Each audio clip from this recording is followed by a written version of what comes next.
Hello बच्चों, hello everybody. आज हम देखेंगे विकिरण की द्वैत प्रकृति, ड्वेल नेचर ऑफ रेडिएशन। इसके पहले फोटो इलेक्ट्रिक इफेक्ट या प्रकाश विद्युत प्रभाव को हमने पूरा डिटेल से देखा है, आइंस्टीन का समीकरण वगैरह सब निकाला है। आपने उन वीडियो को नहीं देखा होगा तो पहले देख लिया। बच्चों कंटिन्यू चलना चाहिए, सिलेबस में कंटिन्यूसली आगे बढ़ना चाहिए। जंप करेंगे आप, टॉपिक को छोड़कर आगे के टॉपिक में चले जाएंगे तो वो आपको कॉन्सेप्ट क्लियर करने में मज़ा नहीं आएगा, आपका कॉन्सेप्ट क्लियर नहीं होगा, आप कहीं ना कहीं डिफ़िकल्टी में आएंगे। तो आराम से चलिए, अभी तो बहुत समय है, और कंटिन्यूसली पकड़ बनाते हुए जाइए, तब आप आगे जाकर अच्छा स्कोर करेंगे, आपको अच्छा समझ में आएगा। तो हमने स्टार्ट करें वीडियो को। हम प्रकाश संबंधी बहुत सारी घटनाओं के बारे में जान चुके हैं। परावर्तन, अपवर्तन, वर्ण विक्षेपण, विवर्तन, ध्रुवण, है ना, व्यतिकरण, है ना। जो विवर्तन है, ध्रुवण है, व्यतिकरण है, इन घटनाओं की व्याख्या के लिए हम विकिरण को तरंग के रूप में लेकर चलते हैं, या प्रकाश विकिरण के तरंग सिद्धांत के आधार पर विवर्तन, ध्रुवण या व्यतिकरण की व्याख्या हम करते हैं। जबकि प्रकाश विद्युत प्रभाव हमने पढ़ा है, कॉम्पटन प्रभाव, ये हमारे सिलेबस में नहीं है। ये प्रकाश विकिरण को कण मानकर, प्रकाश को कण के रूप में, कण जैसे हमने क्या लिया हुआ था, फोटॉन। प्रकाश विद्युत प्रभाव में फोटॉन के रूप में, है ना, फोटॉन एक कण होता है। तो इस प्रकार प्रकाश संबंधी समस्त घटनाओं की व्याख्या करने के लिए तरंग प्रकृति और कण प्रकृति दोनों की आवश्यकता होती है। तो तरंग प्रकृति हम ऐसा कह सकते हैं कि प्रकाश विकिरण है, कहीं कहीं पर तरंग के जैसा व्यवहार करता है और कहीं कहीं पर कण के जैसा, अर्थात उसमें दोनों प्रकृति एक साथ रहती है। तो इस प्रकृति को कहा जाता है द्वैत प्रकृति या ड्वेल नेचर। ड्वेल मतलब डबल, दो प्रकृति। ठीक है, क्लियर हो गया, है ना। तो इसको दो प्रकृति कहा जाता है। मतलब कुछ परिघटनाओं में ये तरंग के जैसा व्यवहार करता है और कुछ परिघटनाओं में कण के जैसा व्यवहार करता है। तो ये दोनों मिलकर द्वैत प्रकृति या ड्वेल नेचर कहलाती है।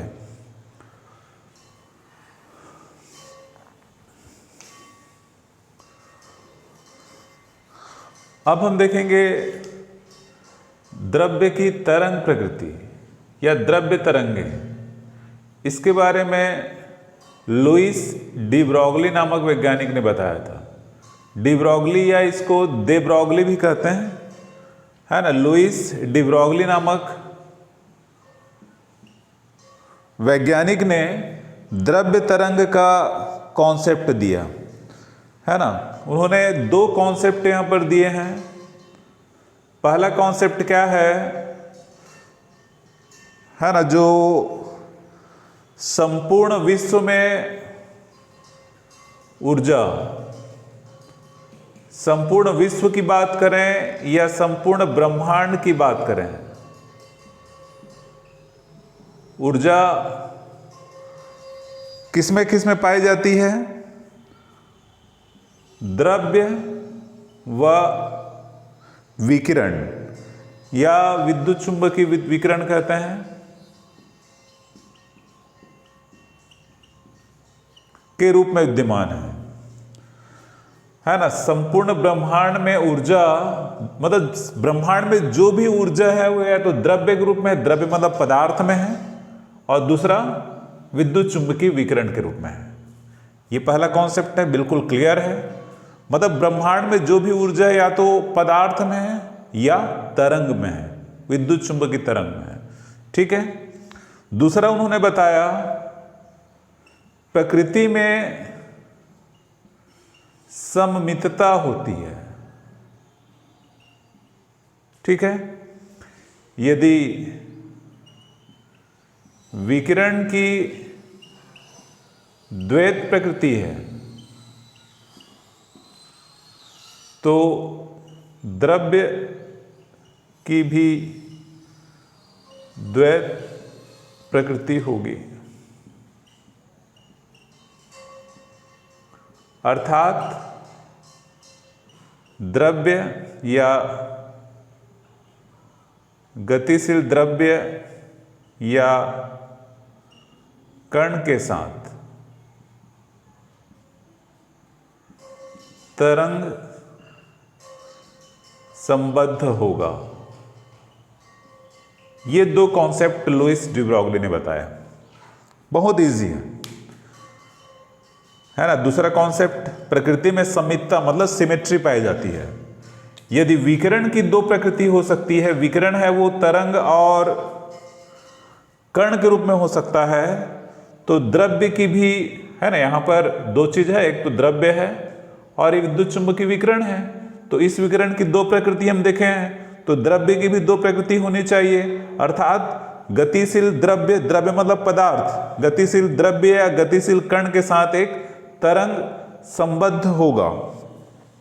तो इस प्रकार डी ब्रॉगली के अनुसार क्या हुआ, डी ब्रॉगली के अनुसार क्या क्लियर हुआ कि प्रत्येक गतिशील कण के साथ एक तरंग संलग्न होती है, जिसे द्रव्य तरंग या डी ब्रॉगली तरंग कहते हैं। क्लियर है? प्रत्येक गतिशील कण के साथ एक तरंग संलग्न होती है, जिसे द्रव्य तरंग कहते हैं, या डी ब्रॉगली के नाम पर डी ब्रॉगली तरंग भी कहते हैं। और है ना, यदि कण का द्रव्यमान m, वेग v हो, तो द्रव्य तरंग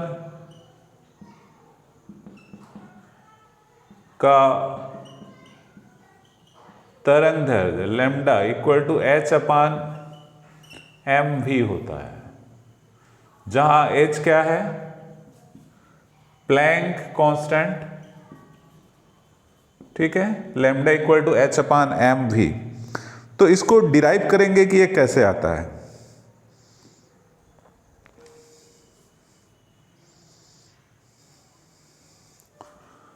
मतलब इसको हम प्रूफ करेंगे कि कैसे आता है।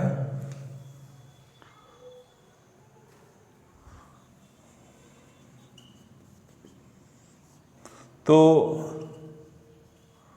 प्लैंक के क्वांटम सिद्धांत से बराबर क्या होता है, E बराबर एच न्यू। न्यू क्या है, फोटॉन की आवृत्ति। हम एक फोटॉन को लेकर चल रहे हैं, मतलब कण के रूप में किसको लेकर चल रहे हैं, फोटॉन। फोटॉन की ऊर्जा है। आइंस्टीन के द्रव्यमान ऊर्जा तुल्यता समीकरण से E बराबर क्या होता है, एम सी स्क्वायर, ठीक है। m तो द्रव्यमान हो जाएगा फोटॉन का, c क्या है उसका वेग। तो इन दोनों से क्या लिख सकते हैं, h न्यू बराबर m इंटू सी स्क्वायर,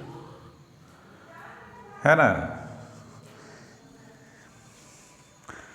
यहां से हमें लैम्डा निकालना है।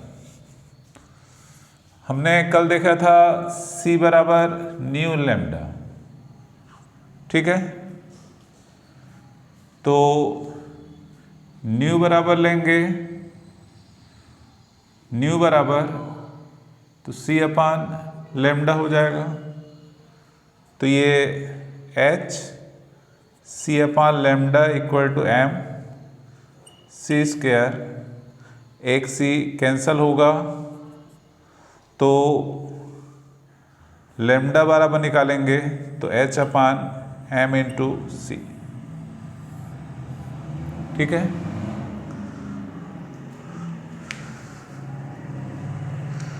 जहां m से इक्वल टू p, ये फोटॉन का क्या है, संवेग है, ठीक है, तो इसको ऐसा भी लिख सकते हैं lambda equal to H upon P, lambda equal to H upon P ऐसा भी लिखा जा सकता है। बहुत सिंपल तरीके से हम इसको निकाल रहे हैं। तो अभी हमने फोटान लिया हुआ है, फोटान के लिए है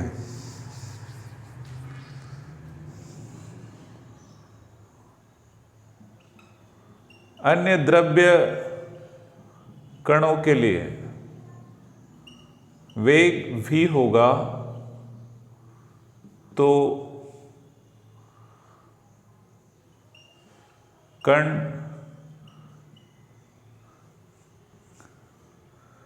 कण से संलग्न तरंग का तरंग दैर्ध्य क्या हो जाएगा, lambda equal to H upon M V. इसी फार्मूला से होगा, c के बदले क्या आ जाएगा, v हो जाएगा। फोटान की चाल प्रकाश की चाल के बराबर होती है, इसलिए c लिए हुए हैं। जबकि अन्य द्रव्य कण की बात करेंगे तो वहां पर प्रकाश की चाल के बराबर नहीं होगी, तो वह क्या होगा, वहां पर v होगा। तो इस प्रकार ये डी ब्रॉगली तरंग दैर्ध्य है।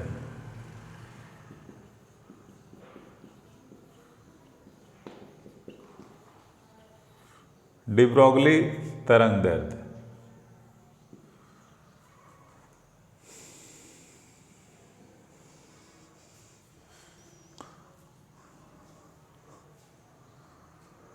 अब यहां पर कुछ निष्कर्ष निकाले जा सकते हैं। इस अभी तक हमने जो देखा उससे क्या निष्कर्ष निकलता है, इसको भी हम चेक कर लेते हैं। मतलब अभी तक जो डी ब्रॉगली तरंग या द्रव्य तरंग का तरंग दैर्ध्य निकला, तो तरंग दैर्ध्य किन किन फैक्टर पर डिपेंड करता है, ये फार्मूला इसका है। यहाँ पर h तो कांस्टेंट है, तो पहला जैसे देखेंगे तो lambda proportional to 1 upon V, दूसरा और तीसरा भी आएगा, है ना, lambda proportional to 1 upon V, अर्थात वेग अधिक होगा, मतलब द्रव्य या कण है वो अधिक वेग से जा रहा है, तो तरंग दैर्ध्य क्या हो जाएगा, कम। मतलब डी ब्रॉगली तरंग दैर्ध्य है वो वेग के व्युत्क्रमणोपाती होता है, ठीक है। और क्या कर दें, यदि वेग को शून्य कर दिया जाए तो लैम्डा इक्वल टू क्या हो जाएगा, अनंत। तरंग दैर्ध्य अनंत हो जाएगा। वेग को शून्य कर देने पर तरंग दैर्ध्य अनंत हो जाएगा, मतलब तरंग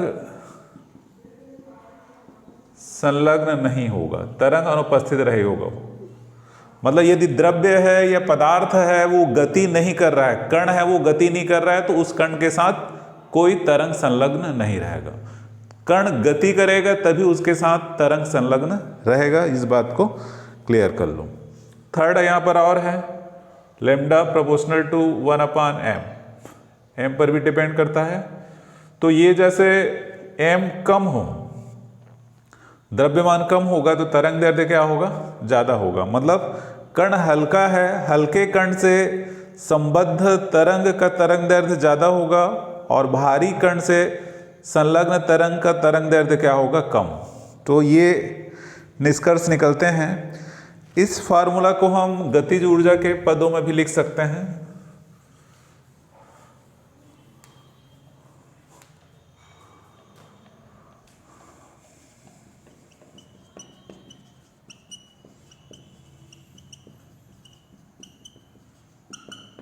गतिज ऊर्जा के पदों में लिखेंगे तो चूंकि k बराबर 1/2 एम वी स्क्वायर गतिज ऊर्जा, या एम वी स्क्वायर बराबर 2k, M square we square बराबर 2mk, या एम वी बराबर √2mk, ठीक है। इसलिए संवेग p बराबर h अपान √2mk।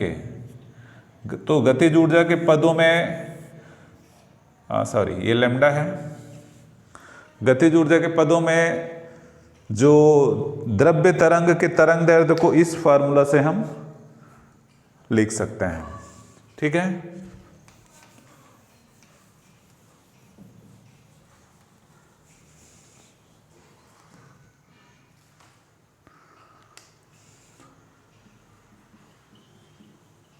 इलेक्ट्रॉन का डी ब्रोगली तरंग दैर्ध्य है ना, यदि एक इलेक्ट्रॉन का द्रव्यमान m, आवेश E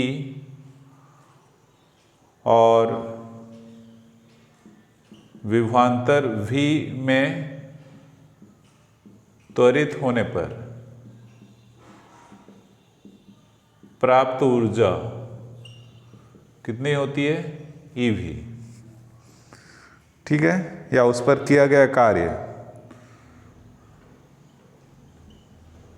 इलेक्ट्रॉन का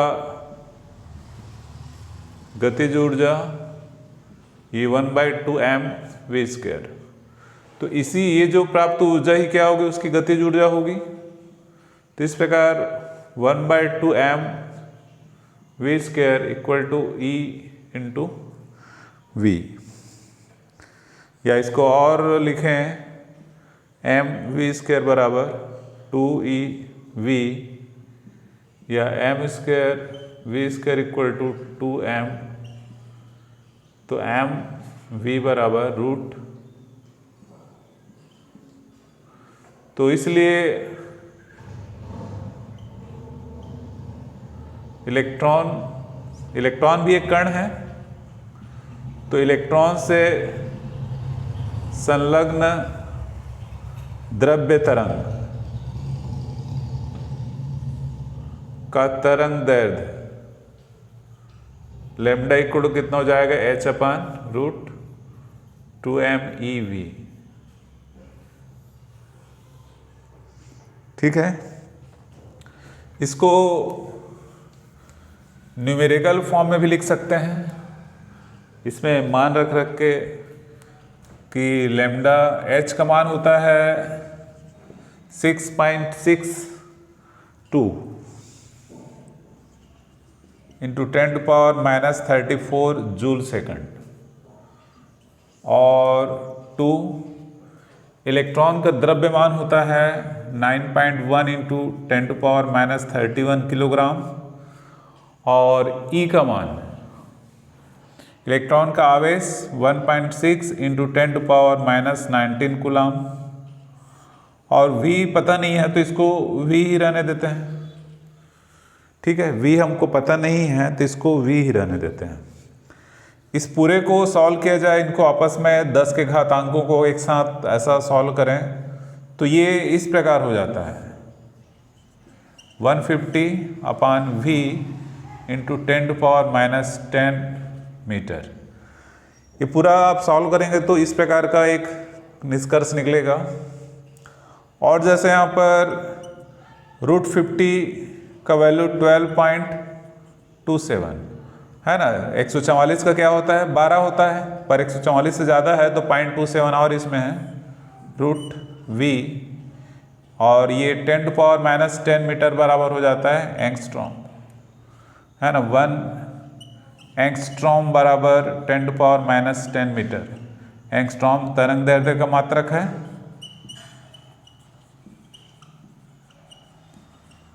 ठीक है, तो लैम्डा इक्वल टू इतना 12.27/√V एंगस्ट्रॉम। क्लियर है?